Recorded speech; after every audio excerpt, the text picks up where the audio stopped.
Sorry I'm late. There's a lot of traffic on the Gardner. I'm here. Sorry. Yeah, press play. Hey, demons. It's me, ya boy. And it's me, a real human, not a robot. I'm a human. And my name's Emily. Can you prove it? How many stop signs are here?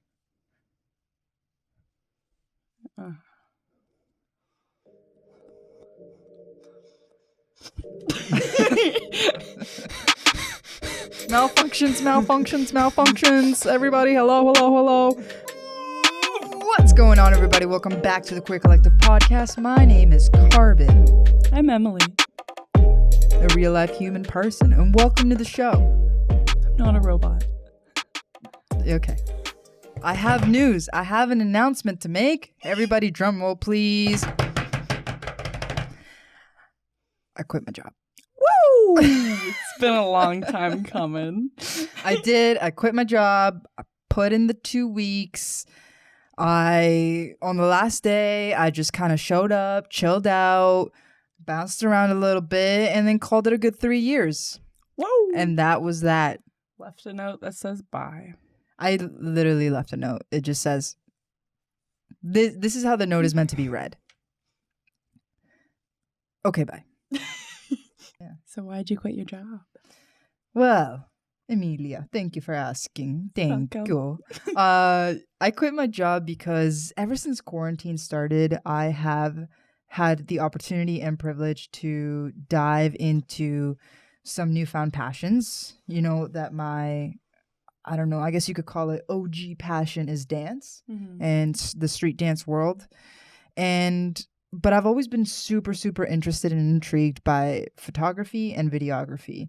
Photography I did a little bit of, even before quarantine, COVID and everything like that. But for videography, it was only here and there. I never really dove deeper into it.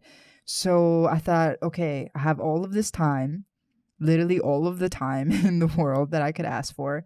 So I don't have an excuse to not dive into what I kept telling myself, okay, I'll dive into it, but later when I have the time. I couldn't make that excuse anymore because the time was there. That's something I find really impressive about you, though, is your ability to self-teach yourself. Self-teach myself. Yeah, or self-teach.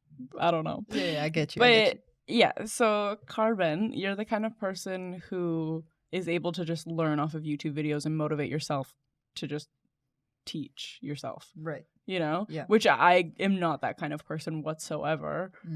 I have a really hard time teaching myself anything. Yeah, you like paying $10,000.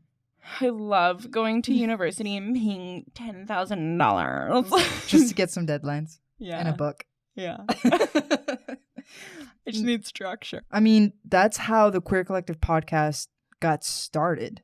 It was just me in our room, in front of our plants, and we have separate beds though. two single beds. There's no hanky panky actually going on here. It's actually one single bed and then a cot. We rock paper scissors every night for the bed. Whoever loses, God is yours tonight. I don't want to just put out the message that if you didn't use your quarantine time to level yourself up, then you wasted your time or etc. Because a lot of the quarantine was challenging, right. And I think one of the best parts about the whole lockdown was the zero expectations, and that is actually what allowed me to get a grip on my anxiety and just understand how hard I've been pushing myself and how much pressure I've been putting on myself. So I don't necessarily want to put out the message that it was instant for you and you were able to just do it, because that wasn't necessarily the case. It wasn't at all. For me, when quarantine started, it was super hard. It was a struggle. And I talked about this quite a bit in one of the previous podcasts, which I believe is called We Need to Talk.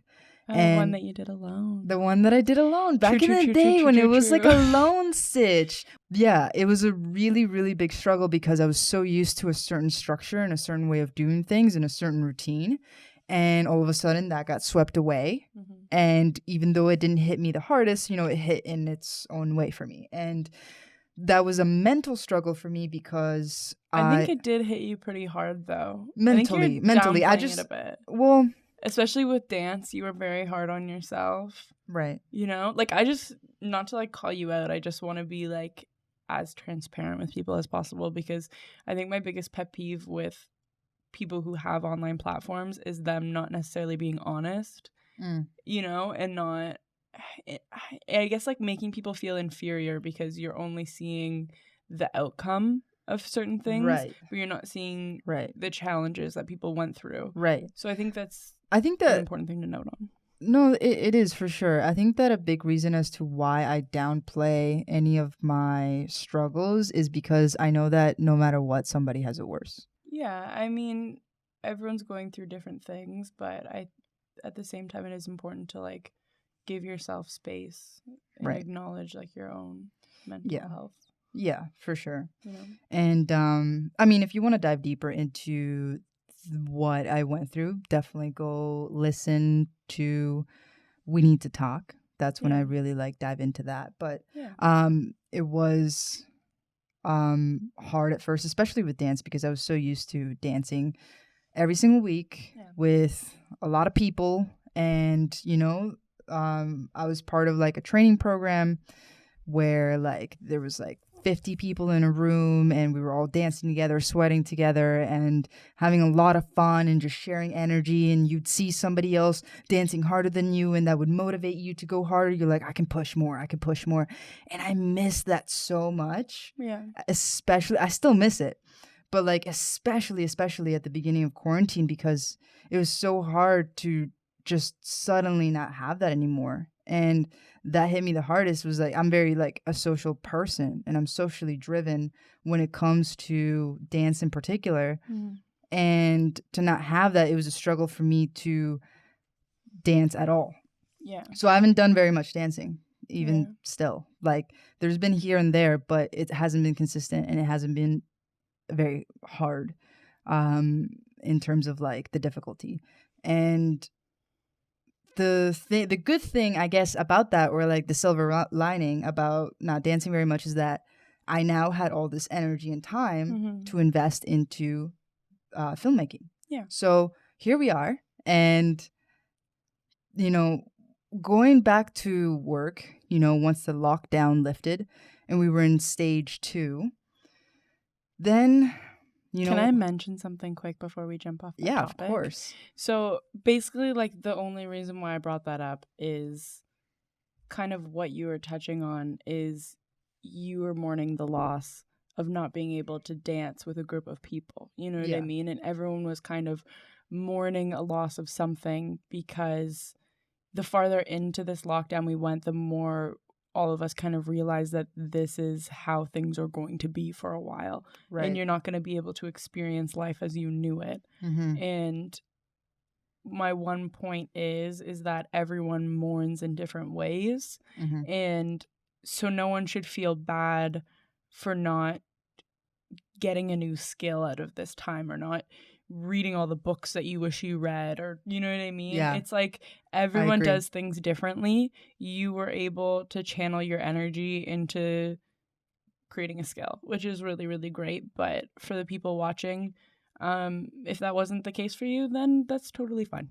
Oh yeah, absolutely. Yeah. That was like my only disclaimer. No, for sure. It's still tough to navigate, like maybe tougher in the beginning for a lot of people. And if you didn't get a new skill out of it, definitely don't feel bad. Like you're allowed to mourn the loss of your previous life. I certainly did. I had a lot of times where it was just complete breakdown. Yeah. I mean, we both did. Yeah. We both definitely did. We both fully had breakdowns and just like just emotional roller coaster. Yeah. And at first when we were trying to figure out how to use our space, which is a small space together, like we were driving each other crazy too, and now we've figured out how to operate that way, you know what I mean, in a small space together all the time. Yeah. And I don't even like when people say like, you know, if you didn't use the quarantine to learn a new skill or like perfect your craft in this thing or whatever, then you wasted your time. Like, I hate that, because like sometimes someone just needs to, for example, just be there for themselves the whole time. Sometimes do you know what I mean? You just need a little R&R. Resting with cold. Oh yeah, for sure. That's honestly what I needed. I needed to like go back to playing and being a child. Yeah. You know, like I took more time for myself, and I healed myself a lot. It was important. Which is, I hope, like that's one thing that I hope everyone did. But yeah, so like let's jump back into it though. Let's jump back into it. It kind of veered off a little bit. Yeah. But I quit my job because during quarantine, I had that experience. And as soon as I started working again, what I realized was that my heart wasn't in it anymore. Like my heart wasn't in my 9-to-5 anymore. And you know, I was a clinic manager for a company, and that I knew all along, obviously, being the artistic person that I am, that wasn't my passion. Like I knew that, but the people there are really great, and it was a good environment to work in. So I was very content working there. And I realized that I needed to push myself past just being content and past just being complacent. And that I needed to kind of take the leap in order to grow. And I kind of realized that during quarantine, because my previous fears of quitting my job was, well, what if I quit and then like I just become a lazy bum? Like, what if I quit and I don't do anything that I said I wanted to do? Yeah. That was a huge fear of mine, because anytime that I have free time or time off, like I just chill. Yeah. Right. So quarantine was essentially like a privileged given test that I got. It really was, because like how many people get to say that, like that they got like kind of like a freebie test? Yeah. Like that's insane. Like that, what? So it would have been so dumb of me not to take that test and try to like see what I could do.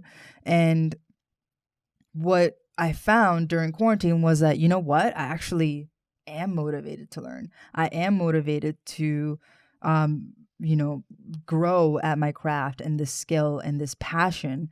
And because I learned that, I felt very confident within myself that wasn't going to stop if I quit my job. Yeah. And that I wouldn't stop learning and growing and trying to be better. Yeah. So that's why I decided to take the leap and just put in my 2 weeks. It was crazy, dude. It was crazy. Like, I was so nervous and scared, because this is all that I've known for the past 3 years. Like I mentioned, like great people to work with. So like for me to just like cut that cord was like a hard decision in my head. And you seemed like you were going to throw up for like 3 weeks straight. I was. Dude, I was so stressed.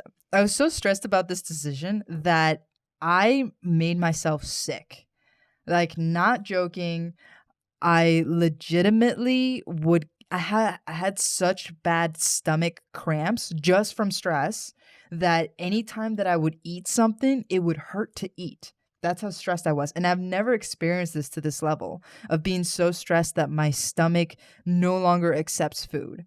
And I was like, oh my God, like, I need to do something about this. Like, this is getting out of control. And it hurt. That stuff hurt. So I was like really trying to just take deep breaths, and I was a little bit of a mess. But even I scheduled the call. I scheduled the Zoom call, because that's how we do everything now, right? And I scheduled the Zoom call to tell my boss and be like, all right, listen, I think I need to move on, and we need to cut it. Yeah, and here's my 2 weeks, and et cetera, et cetera. Like, even up until like the hour before the scheduled call, I was like, should I just cancel?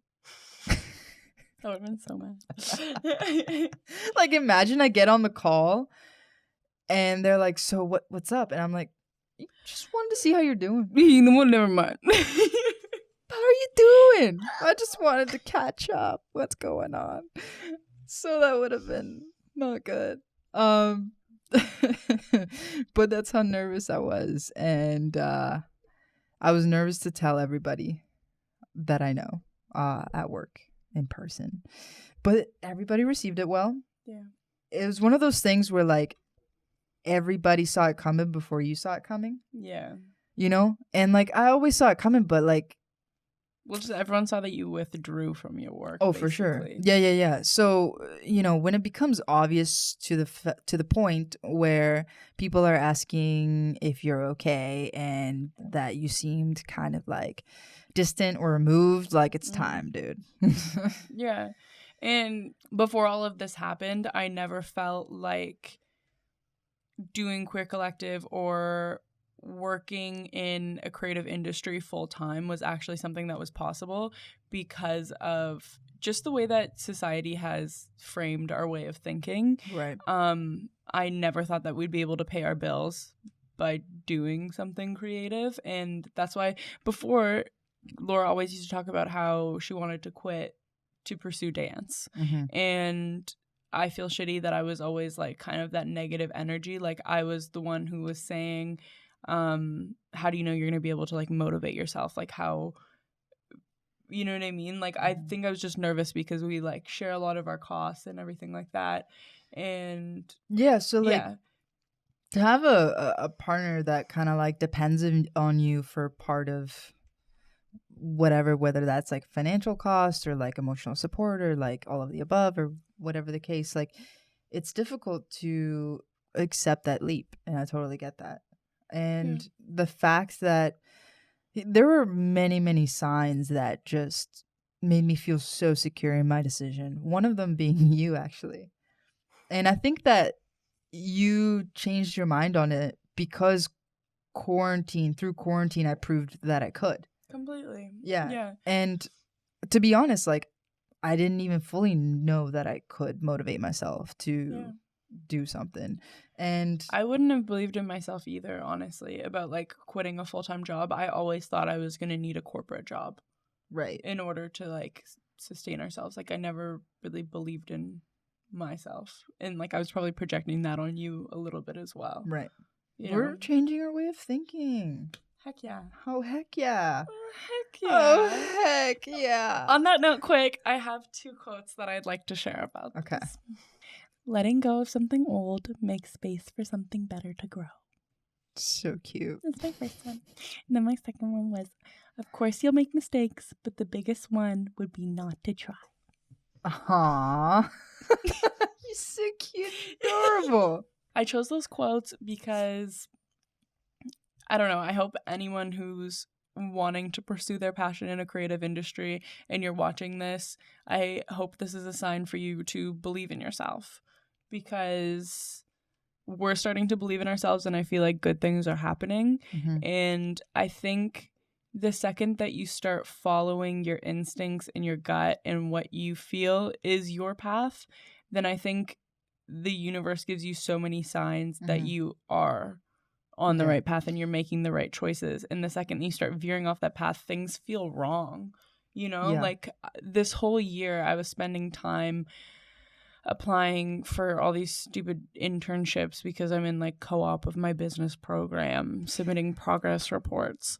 And did you get those progress reports in, Susan? And I was going effing crazy. Like I started feeling, I've gotten to this point where I feel like I'm very secure. I've always struggled with myself, just like I don't know, like having confidence in myself. I've never been a very confident person, but as of lately I have felt more secure in myself, especially in like my skills and my abilities and like my education and everything and like experience. But applying to jobs made me feel freaking worthless, and I started feeling so shitty. And then the second quarantine happened and I started doing things that I felt passionate about and things that made me feel happy and working more on Queer Collective, etc., I started to feel right and good things started to happen. Yeah. And how you find that confidence truly is different for everybody, but it's a beautiful thing to like start to feel confident about ourselves. This is just like the beginning of it. I'm sure when we look back at this in like a couple years, we'll be like, oh my gosh, we're so much more confident now.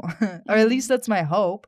Yeah. When I felt it in my gut that I needed to quit to pursue my passion, you know, quitting to pursue your passion, like you're quitting for the right reasons. Because if you want to pursue your passion and you have every means to pursue your passion, you know, there's nothing holding you back, like for example crippling debt, or something like that, or crippling debt. Just smile. No, but like when you're like, okay, like I feel like I could do it, but like you still don't do it, like that's sad. And at the same time, I feel like you know in your gut when the right time is. Like I've been kind of thinking about this and kind of wanting this for a while. Yeah. And that was like even the initial intention of moving to Toronto from where I was living before in Waterloo. It was to pursue art. So I was thinking about it before. I've been thinking about it for a long time, but it never felt like the right time. And even when you like left Waterloo and just moved to Toronto, that didn't feel right? It didn't feel like the right time to not have a job, a stable job or a corporate job or like whatever you want to call it. And it just didn't feel like, I can't really give like specific reasons, but it didn't in my gut feel like the right time. The reason that it feels like the right time now is because I personally feel like I have had a bunch of signs telling me that it is. Oh my God, yeah. Like if you didn't say yes to this, the universe would be like, huh? Like we gave Bitch, you everything. Do I need to punch you in the face? We gave you everything. We literally spelled it out for you. Why you no do? The universe be like, little bitch.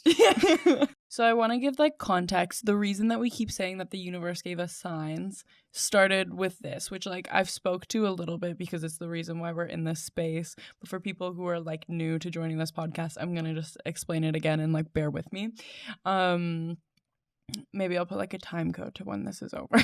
I kept getting these emails. I'm at Ryerson right now, and like when you're in school, you get these emails, like bulk emails that just get sent to like everyone in your faculty. And I kept getting these emails about the Dean Student Award for Social Innovation. And it just kept saying like, apply, apply, apply. Like every freaking week I was getting these emails for like a month straight, and I kind of just kept ignoring them. I think I opened it twice and like looked at the application process, and it was super freaking easy, and I kept like starting it. It was like 3 questions. Usually grants are like 6 pages and shit, and it takes so much work, and this one was 3 questions and it was like $2,000 that you'd win, and I was like, I should really do that. It was like for like a social innovation that you had, so I was applying for Queer Collective, and I just kept forgetting. And then the day before it was due, I got another email, and I just sent it to Laura, and I was like, hey, I already kind of had this thing written up, like, can you just apply to this? Like the time's almost up on it. And I honestly didn't think that you did the application.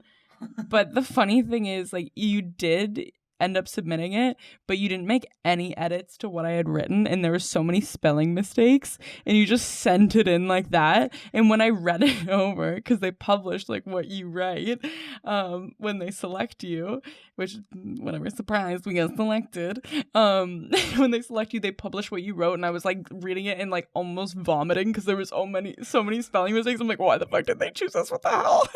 I sound illiterate. Okay. There weren't that many spelling mistakes. There was like maybe 2. And I did read it over, just not a lot and not thoroughly. And I did make some edits, but I didn't read those over either. Yeah, but anyway, they selected us as like one of the top 3 people. And for this award, there was supposed to be like this big event where you meet the dean and like you meet all these industry people and you give a speech and they announce the winner and whatever. They like connect you to all these people. And then COVID hit and they couldn't hold this massive event, obviously. Mm-hmm. So the people who were like giving the 3 of us this award, they were like, can we hop on a Zoom call and see if there's other ways that we can help you guys? And I was like, yeah, for sure. I love help. So So we got on the call, and they're basically just talking about like people they can connect us to. Like we're just the three of us were introducing ourselves to each other and like talking about our initiatives, and then we were talking about what kind of help we were looking for. And I think I just said like finding more community partners and like just like funding opportunities and like seeing if like some organizations could partner with us with some of our initiatives is like what we really need. And so they connected us to Rhiannon Rosalind, who is a graduate of Ryerson and like was part of their program as like a mentor. And they told us that she was part of like the Economic Club of Canada, and I was like, huh? What does Queer Collective have to do with economics? Yeah, and like we're gonna talk stock prices, like, bro. What? It's like, so I had my financial plan in hand. It's like I guess we're gonna talk numbers. Yeah, it's like zero. How many numbers you got? Made zero. Negative. This many. I've spent a lot and made none. So that's kind of like the plan I had going into it because I researched her a bit. But at this point though, we had a few plans, like going into summer and going into Pride, that we were gonna do some like in-person event stuff. That stuff obviously got canceled, so I was like, I'm going to take every opportunity that comes our way. So I scheduled this call, was ready to talk about our revenue plan. And so we got on the call, and Rhiannon's energy was just like instantly bubbly and nice. And like we kind of had a connection even through the computer. And I felt. We looked right into her virtual eyes. Yeah. And we knew she's an overall chill shorty. Yeah. So we started telling like Rhiannon about everything that we do, like our digital concerts, our podcast, yada yada, and like our mission. And then instantly she offered us like a million opportunities. She's like, she started telling us about Lunar Studios and their space, and offered us the space to do a program for queer artists, which is Out Loud. So go watch Out Loud. So we did the Out Loud program with them, and then I was just sort of like asking Rhiannon, because she started taking on kind of like a mentor role with us, and I was like, would you be able to like jump on a Zoom call with us and ask us like potentially how we would be able to monetize this so that we could do this full time? Because at that point I was like, Laura's been so productive with Queer Collective. We've gotten so much farther during this time that you've been off. My name's Karbon. Sorry, Karbon has been so productive. Pretty good. Karbon has been so productive during this time that we've been off, and I don't want everything to just go backwards when you go back to work. So can you help us? So we got on the thing, and she basically was just like, well, like I have a few internship positions this summer, and I need production people to help us transition our company from an events-based model to a virtual model, and I was wondering if you guys would be interested in the positions. So we said yes. I didn't have a job. And I said, hell yeah, I have a job. Yeah. So we started working with them, and that just in itself felt like a sign. Like Totally. all of that. Totally. That was a huge sign. If it hadn't been for that, honestly, if it hadn't been for the Dean's Award of none of us something happened. social innovation that I applied to, basically as a fluke, like basically this is how I applied to it. Like I might as well have just like put on a blindfold and then tried to type stuff on the keyboard and then submitted it off the side of the road, slapped the keyboard, and then pressed submit. I took my dog and his paws, and I was like, "You good, buddy?" And he was like, yeah, I got you, fam. And then I was like, all right, click submit then. He was like, Arf. He was like, Bork. And then he hit that submit button. And if it hadn't been for that random award that you got me to apply for, that like also like she never asked me to. Actually, she did. You asked me to apply for like a couple of awards on your behalf. You never did it. Like 10 awards, and I never did any of them. But by fluke, some random fluke or fate, I decided, all right, I'll apply for this one since I've like ignored every other email you've sent me. So that was a sign. That was like the biggest sign of them all. Butterfly effect, though. Like if we didn't do that one small thing, then we wouldn't have met Rhiannon. We wouldn't have been able to do Out Loud. We wouldn't be able to like to keep planning on making Out Loud bigger, we wouldn't have gotten this nice space. We wouldn't have gotten these jobs. You probably wouldn't have saw a path forward to quitting your job. Yeah, I would probably still be working there and still trying to like figure it out in my head what it is I need to do. Yeah.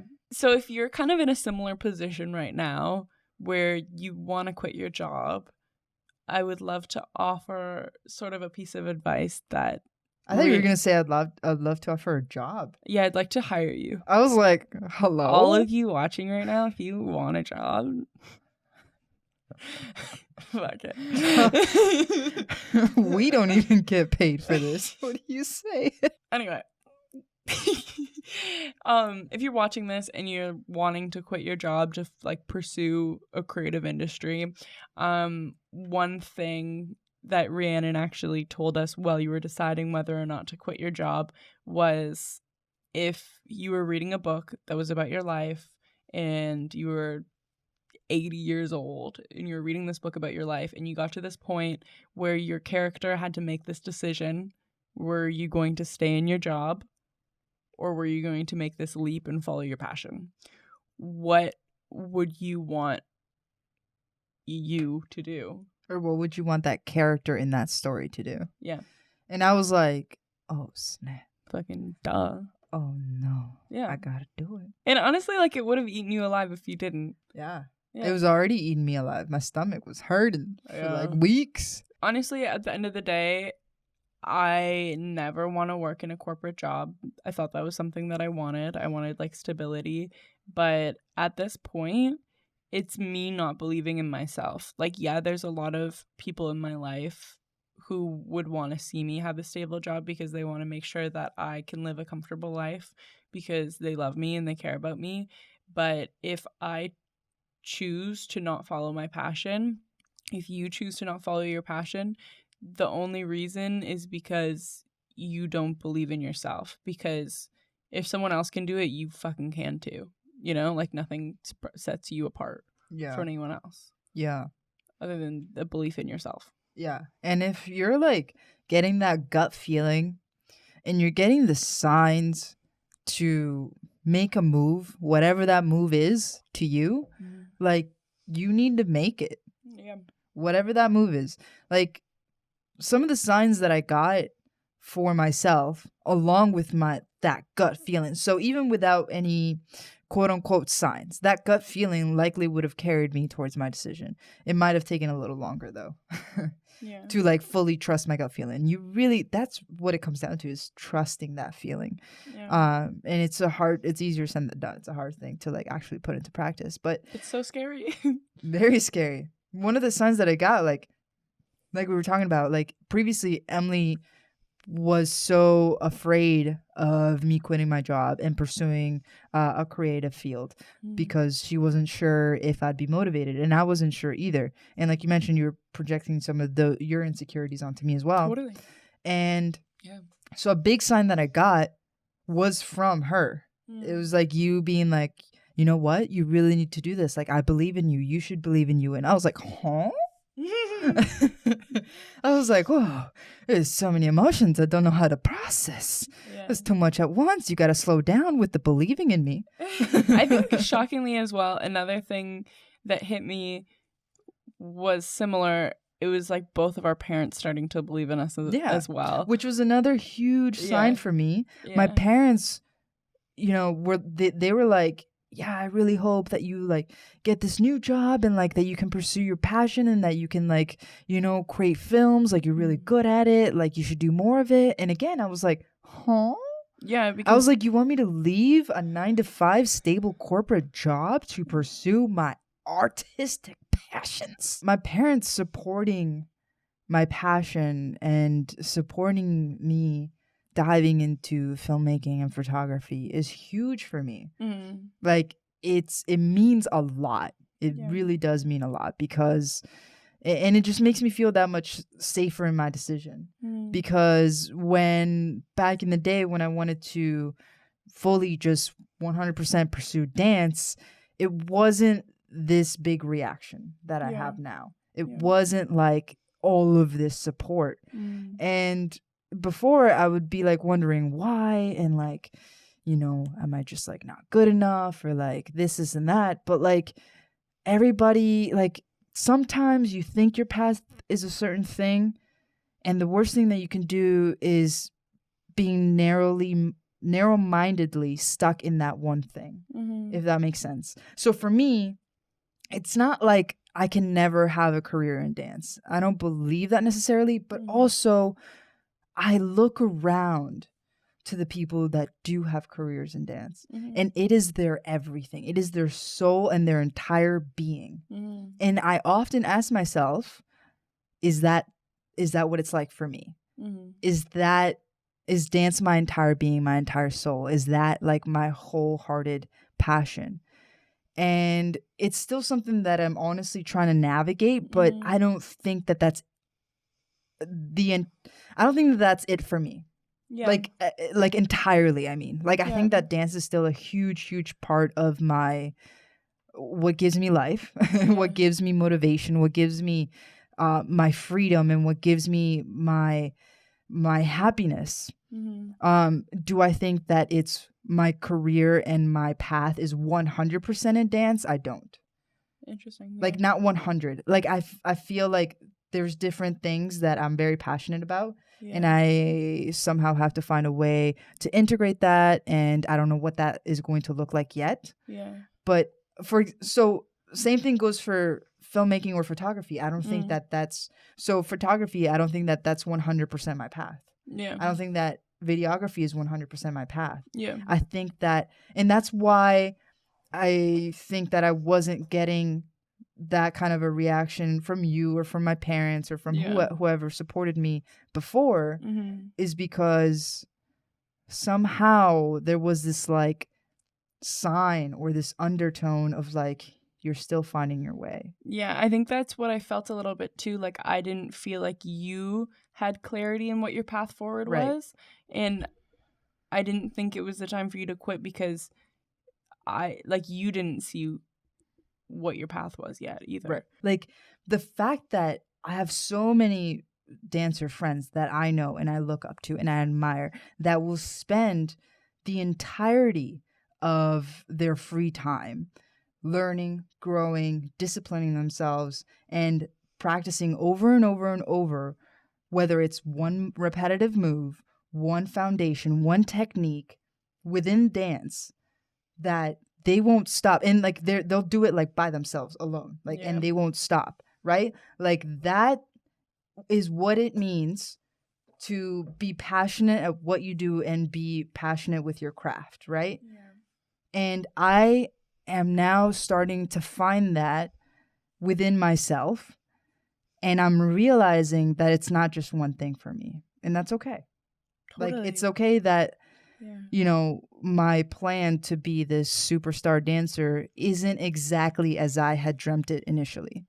I think that something that I struggle with having multiple disciplines and multiple things that I'm very passionate about is feeling guilty about maybe not spending enough time in one certain area, or feeling left behind, or feeling like I'm lagging or like I need to catch up when it comes to just if you're focusing on only one area. So if I'm focusing on photography or video or dance, I always feel like I'm a little bit behind. And there's always going to be someone that does whatever it is that you're doing and they do it better, whether that's because they practice more or because they have more years of experience in it, or whatever the case. Someone's always going to be a mentor to you. Like you are never going to be like the top and there's no one above you anymore. Do you know what I mean? But sometimes, like, now that I've spent so much time learning more about videography and photography and audio, which is a beast of its own, and lighting and like all these different things, and like color grading, like I have not been dancing because I've been so focused on that. Yeah. And now I feel very humbled now that I've met up with a few dance friends, and grateful to have met up with some dance friends recently and like gotten down and like, you know, just jammed in session. Now that I've done that and I see how many steps back I've taken, you know, it's easy for me to feel like I'm like being left behind in that area. And feel sad. Sometimes. Is it like a bit of a FOMO thing? Yeah. Totally. Like but fear of missing out on that potential future? Yeah, absolutely. But at the same time, like I have to keep consciously and consistently reminding myself that it's not a race against somebody else. No. And I shouldn't feel like I'm behind everyone else because I'm on my own journey and like I'm not behind anyone else necessarily. I'm just on a different path than they are.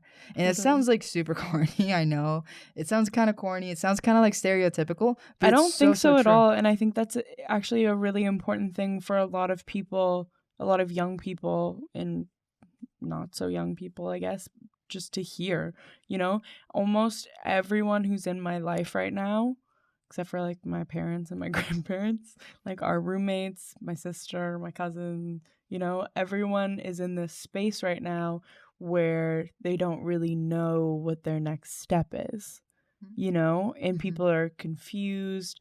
They're looking to maybe some of their friends who have bought houses, they have kids, you know, and you're looking at these people's lives online, or you're looking at these people's past on LinkedIn and everything, and you feel like you're not enough. Right. You know, you haven't done enough. You've wasted your time. You've wasted your life. Like, you need to hurry up. You need to speed up. You're falling behind. But, like, it's not the case. Like, make sure that you're spending time thinking about all of the things that you have accomplished and, like, look at yourself and be proud of yourself. You've done so much. Yeah. Even if you've gone and traveled, you've experienced so much that some of these people haven't. And, like, be grateful for that. Or, like, if you've gone and like taken some extra time to get your education, like find everyone is on their own journey. And just because it's taken you a bit more time to learn a certain thing, it doesn't mean anything, you know? Like, you're on your journey. This is what you're supposed to be doing. And like, as someone who has a learning disability, has like ADHD, I really resonate with people who have had to take longer in like their education journeys. And these people who like may feel bad about it and have to feel like because I personally have felt like I need to work overtime. Like, everything that I do, I need to work like 3 times harder than anyone else to achieve the exact same results, just because of how challenging it is for me to focus. And like, I can read a line like 4 times and it still doesn't even process in my freaking head. So that is something frustrating, but it's been challenging for me to get to this point because I've spent so much time overworking myself and it's made me unhappy. So what's the point of living a life where you're constantly so critical of yourself because you're just comparing yourself to other people, you know? Yeah. Follow your heart. You know what's right for you. No one else does. Just because we have this social media presence where you can check up on everyone all the time, you see what all these people are doing from high school, and you're constantly measuring your success against other people. Like, don't do that. You know? Just don't horrible. Do it. It's horrible. Like, there's no point. You're on your own journey. Be proud of yourself. Check yourself in the way that you're speaking to yourself. That's the biggest thing that I've realized in this past year when I've spent a lot of time going to counseling. It's just that I've been speaking so negatively to myself. And I've spent a lot of time just like checking that. And when I start feeling bad about myself and spiraling, I'm like, would I speak to a friend like this? No, I wouldn't. I'd be proud of my friend. And measure your success against yourself, you know? Yeah. Because I think that's the most beautiful thing. Like, I feel so proud of you when I look at your photo from 2 years ago versus 1 year ago, or last year versus this year. Like, it's incredible to me, like, how much you've improved just by teaching yourself. And I think that's one thing that we all need to employ is stop looking at other people Like, who cares? Like, honestly, be supportive of other people, be excited for them, celebrate them. That's what I've been doing more of. Like, on LinkedIn, I just like comment on people's like achievements, and I'm like, woo, proud of you. But I'm not comparing myself to you. I'm just proud of you. You know? Yeah. And like, thankfully I am starting to do that more. Yes. And I'm starting to take other people's success as inspiration rather than a form for me to put myself down again. So, and that's what I hope a lot of people are doing. Or maybe after you hear this / see this, maybe now you'll start to integrate it a little bit more. And it's like a learning thing. It's not like an instant thing. It's a gradual. I've like enjoyed this podcast. This is something that I've been so excited about, and I've been like holding in literally for like the past 2 weeks. I'm like, okay, so you quit. Like, can we do the podcast now? Can we like tell people? Because I'm so excited. And you're like, okay, no, like I need to actually leave my job. So today I need to actually have my last day before we make a podcast. Like I haven't told everyone yet. Yeah. Oh my God, this girl. I was like, I put in like my 2 weeks notice just to my boss. And she was like, oh my God, let's make the podcast. Let's make the podcast. And I was like, I haven't told literally anybody else at work. Like, calm down.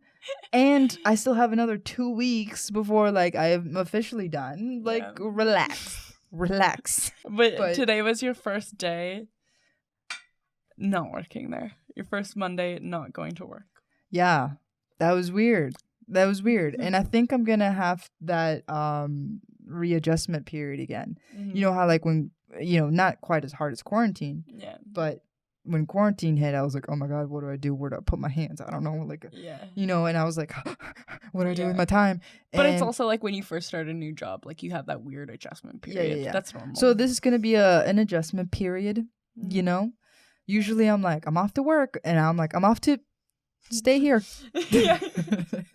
Welcome to my world. Yeah. Why do you think I got so chunky? I don't move. I just sit.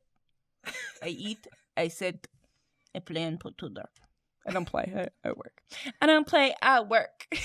I don't work. I don't work for free.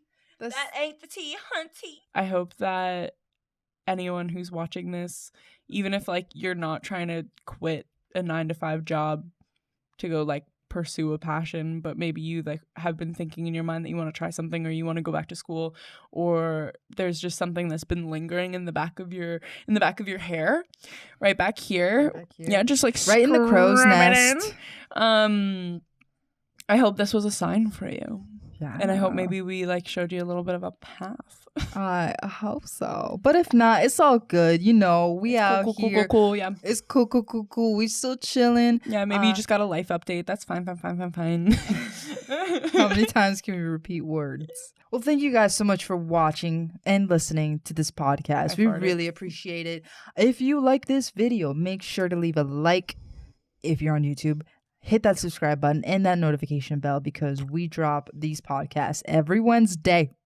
This week, it was on Thursday, though, because we posted Holly's video on This Tuesday. Week, it's on Thursday because we're making space for Holly's video, which comes out. It already came out. And if you haven't seen it yet, go watch it. If you haven't seen it yet, go watch it. First link in the description. It don't matter if you're on a podcast app, still the first link in the description. So make sure to click that. And if you haven't listened to Holly's EP yet, go type in Holly Clausius on Spotify or Apple Music or wherever you get your called tunes. Sunflower. She is one of the most talented artists that I've ever met. I swear to God, she's like the next T Swift. She is such a good songwriter, such a beautiful, amazing soul. So go support her. Yeah. All right. So that's it. Peace.